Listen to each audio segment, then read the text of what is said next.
এই সেই কৃষ্ণচূড়া,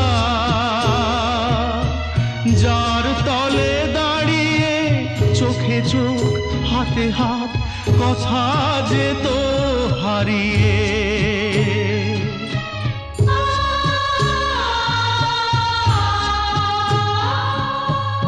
আজ এখানে আমার আশার সমাধি, ব্যথা জানাবার ভাষা নেই, আশা নেই, ভালোবাসা নেই। আশা ছিল, ভালোবাসা ছিল, আজ আশা নেই, ভালোবাসা নেই।